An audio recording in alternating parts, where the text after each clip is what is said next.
एक गांव में 3 लड़के रहते थे, राम, श्याम और राजू। तीनों के पिता काफी अमीर थे। तीनों का बचपन बहुत अच्छे तरह से गुजरा था। उनके माता पिता कभी भी उनकी कोई भी मांग को अनदेखा नहीं करते थे। राम के पिता सरपंच थे, श्याम के पिता एक कारोबारी थे और राजू के पिता एक किसान जमींदार थे। छोटी उम्र से ही उन सबको लाड प्यार ने ऐसा बना दिया था कि ना तो उनको मेहनत का पता था और ना ही उनको समय की परवाह थी। अक्सर वह सारा दिन बस घूमते रहते थे। नशे और अन्य भोगविलास में डूबे रहते थे, जिससे उनके गांव वाले भी दुखी थे। सरपंच और बड़े लोगों के बच्चे होने के कारण उनकी कोई शिकायत कर पाने की हिम्मत नहीं कर पाता था, जिससे उनका मनोबल और बढ़ गया था। एक दिन उनके गांव में बहुत तेज बारिश हुई, जिससे सब लोगों को नुकसान हुआ, जिसमें इन तीनों के पिता भी थे। लेकिन इतना कुछ होने के बाद भी उनके बेटों का वही हाल था। वो बस घूमते रहते, नशा करते, भोगविलास करते रहते थे। माँ बाप काफी चिंतित रहा करते थे। ये तीनों भले ही कितने गंदे थे, लेकिन इन तीनों के अंदर एक खास बात थी जिसकी पहचान किसी को नहीं थी और उनको खुद को भी पता नहीं था। राम एक बहुत अच्छा नेता प्रतिपक्ष था, क्योंकि अपने पिता के पास रहते हुए उसको इसका काफी ज्ञान हो गया था, क्योंकि उसके पिता सरपंच थे। श्याम भी इस तरह से बिजनेस की समझ रखता था, क्योंकि उसके पिता एक कारोबारी थे और राजू खेती का काम जानता था, क्योंकि उसके पिता जमींदार थे। पर अपनी गलत कामों की वजह से उन सब ने अपने इन टैलेंट पर ध्यान ही नहीं दिया, जो कि उनकी सबसे बड़ी कमजोरी थी। इस तरह से इनकी बदमाशियों को देखकर इनके पिता उन्हें सीख देने को सोची। तीनों पिताओं ने आपस में बात करी और उसका एक हल निकाला।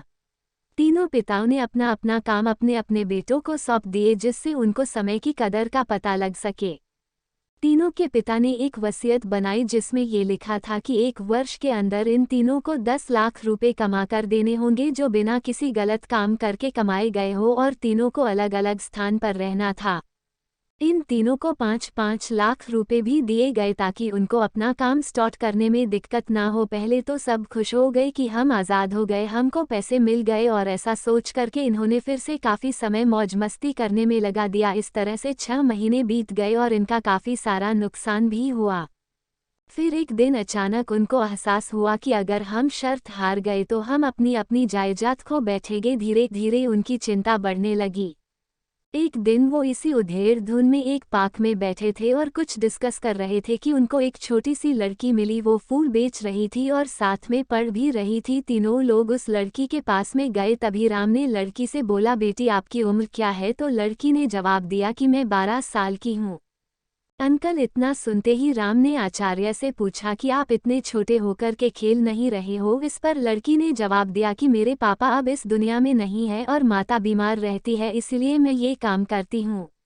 ये सुनकर राम ने अपना पर्स निकाला। उसके पास जो भी पैसे बचे थे वो उस लड़की को देने लगा। उसके बाद लड़की ने बोला, अंकल आप भी फूल ले लो, मुझे बहुत खुशी होगी, क्योंकि मैं अगर आपसे फ्री में पैसे ले लूँगी तो फिर मेरा पढ़ाई में मन नहीं लगेगा, मैं कामचोर बन जाऊँगी, क्योंकि यही समय है जिस समय मैं अपना भविष्य लिख सकती हूँ। राम ने उस लड़की से सारे फूल ले लिए और तीनों घर लौट आए। उस फूल वाली लड़की का उन तीनों लड़कों पर बहुत गहरा प्रभाव पड़ा। रात भर उन तीनों ने उस बच्ची के बारे में सोचते रहे और उन्हें एहसास हुआ कि वो तीनों कितने गलत थे। तीनों ही दोस्तों को एहसास हुआ कि आज भी उनके पास 6 महीने का समय है अपने पिता के दिए गए काम को पूरा करने का और भविष्य बनाने का। इसी दौरान सबने सोचा कि अगर बचे हुए समय का सही उपयोग करे तो अभी भी बहुत कुछ किया जा सकता है। इस तरह बाकी दोस्तों ने भी सोचा और दूसरे समय में आकर काम तलाशने लगे। पर उनकी शर्त में एक शर्त ये भी थी कि उनको जो भी काम करना है वो अपनी पहचान बताए बिना करेंगे, जिससे ये साफ था कि उनको काम नहीं मिला। और जब काम नहीं मिला तो उन्होंने सोच लिया तो अब वो अगर कुछ भी करेंगे तो अपने गाँव में जाकर ही काम करेंगे।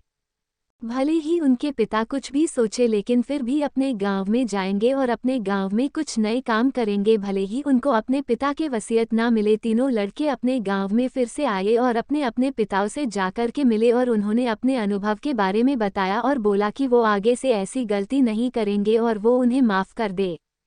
लेकिन पिता तो शर्त पे ही अड़े थे। लड़कों को कोई दया नहीं मिली। तीनों को फिर से डैक हुआ कि तीनों को अपनी गलती की एहसास होने के बाद भी उनके पिता उनका सपोर्ट नहीं कर रहे हैं, और फिर से वो रात भर सोचते रहे कि अब क्या किया जाए।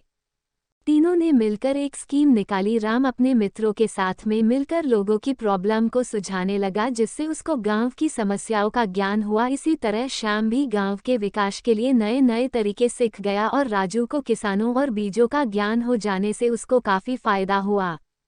तीनों ने मिलकर अपने बाकी पैसों को सही ढंग से सही जगह लगाकर गांव को एक नया रूप दे दिया। उनकी कड़ी मेहनत से गांव के लोग क्या, दूसरे शहरों के लोग भी उनकी तारीफ करने लगे। उनका गांव तरक्की करने लगा। नई तकनीकों के कारण हर वर्ग के लोगों से उनका जुड़ाव होने लगा और एक समय आने के बाद उनके पिताओं ने भी उनको माफ़ कर दिया।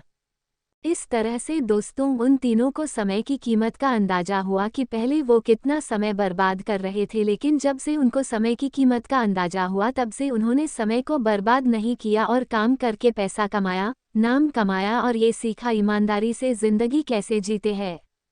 दोस्तों, कुल मिलाकर कहने का मतलब यही है कि आप सभी समय को बर्बाद ना करें। अगर ये समय आपके हाथ से निकल गया तो कुछ नहीं कर सकते हैं, और हाँ, समय के पास इतना समय नहीं है कि वो आपको दोबारा समय दे। समय बर्बाद करने का हजारों तरीका है, लेकिन आप ऐसा कोई तरीका चुनिए जो आपकी ज़िंदगी बदल दे, इस समाज की ज़िंदगी बदल दे, इस देश का भविष्य बदल दे।